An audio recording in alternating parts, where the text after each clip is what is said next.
Right. Oh dear. Good morning. Welcome back to the Moist channel. Yeah, so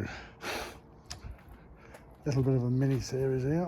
You seen last week that the breaker was there, having the engine took out. I told you it was being a donor for Boris. Well, this is the outcome. Little Fiesta there, that's what I'm using at the minute. This is his Focus, got a bit of work to do on that. But yeah, Boris is about ready. Engine's about out, look. So, a lot of people always wonder, how do you take these engines out? I've mentioned it before on the channel. A lot of people say out the bottom, out the top. I've always took them out the top, always have, always will. High pressure line, obviously when you're taking the engine out, disconnect the high pressure line, obviously from there. I'll just leave that over to one side. Wiring loom for the alternator and stuff, I'll leave that on the back of the engine up here. I'll just pull that up, that's just on the alternator.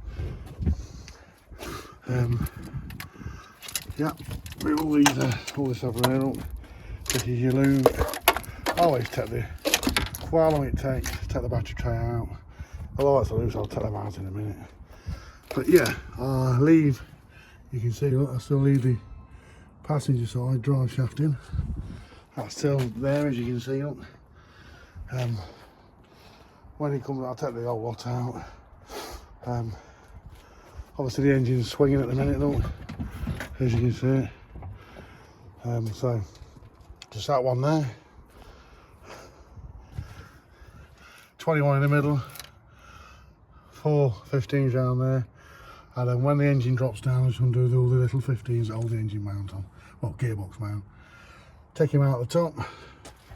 See, at the minute he's got decats on him, so I put him on after the last MOT. But yeah, so here's the engine that come out of. Look at the state of Boris. Look at all the bits in him, look. So them pipes on him, look. You know, 2.75 inch all the way through on Boris. So here's the new motor, look. Very low miles. Waiting for all his new clutch and everything. What I'll do is get the new engine out, get the old engine out, get him on my Black & Decker. Yeah, so get the old engine out and gearbox together. Gearbox off, new rear main seal. For all you that have asked me before, I don't think I've ever replaced a dual mass flow on a 220. No need. You can do it, but you're just wasting your money. I've never known one yet need replacing. So I just remembered all my Loctites in there. Yeah, good move, dog. Nice one, yeah. But yeah, so there's all the bits. It all depends. When you strip an engine down to take out, you don't butcher it out, but you get the quickest way out, like as you can see with a breaker. I've left all the old water pumps on. Now this engine, we're a low mile engine, so I'm going to leave all this water pump on and everything. But I've left the power steering pump, power steering res and everything on. Obviously all that can be took off. Inlet manifold will be left on because it ran fine. The rocker gaskets are being replaced, as are the plugs and everything on this engine.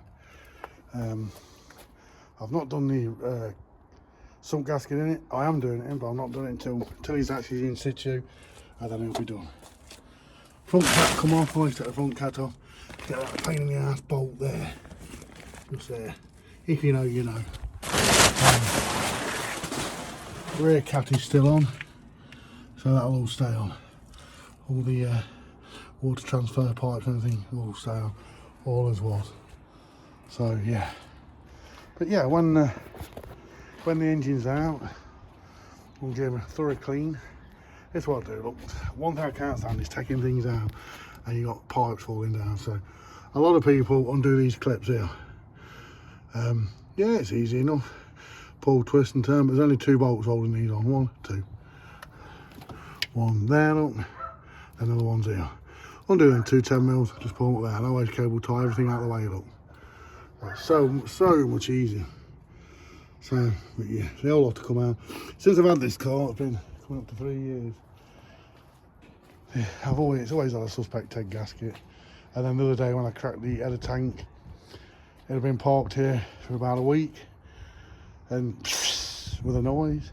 Then I smelled fuel, which I've known that for a long time, but this is the one, number 1 and 2. When I bought this off the chap, he got it warm, but he didn't tell me how warm he got it, so he put a new radiator in it, genuine Ford one, new hose pipes and everything, got a brand new water pump and everything on it. So I think when he cooked it, before I bought it, he cooked it that a little bit too much. So, but say for 3 years, he's done well. He's never used water, well not, I would say in the 3 years he's probably used half a litre. So, not excessive, but on these high compression engines, as you know, any water going anywhere it shouldn't be doing. I mean, it weren't mixed with the oil, were okay. The oil, you dip the oil, was still nice and black and thick. But yeah, it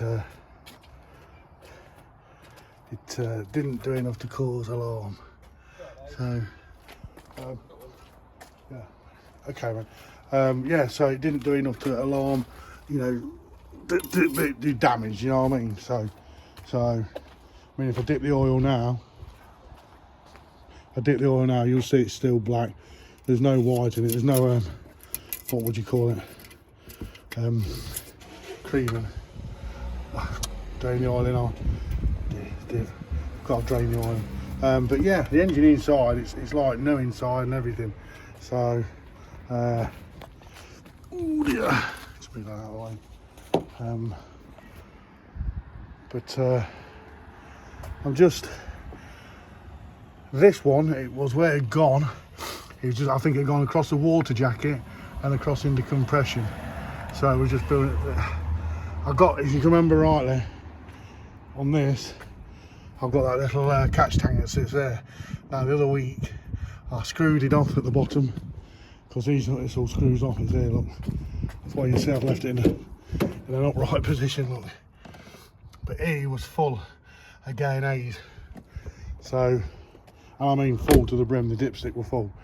So I thought, yeah, he's a little bit of crankcase pressure as well, and everything else. So I've not wanted to do it because, you know, because he's ran so well, but a couple of times he's gone to start, it sounds like he's hydro-locking, which he is. So a couple of times for me to get him to run, I'll have to take the inlet manifold off, take plug number 1 out, take the header tank cap off, turn him over, blow the bit of water out, put the plug back in, and then he'll fire up. So I'm sick of doing that, so yeah, it's like this now. Right, that'll do. So I'm going to crack on and see how we get on. I'll say the next video you'll see that, hopefully I will be sitting on my Black & Decker. Audio. I'll see you on number 2 in a bit. Bye.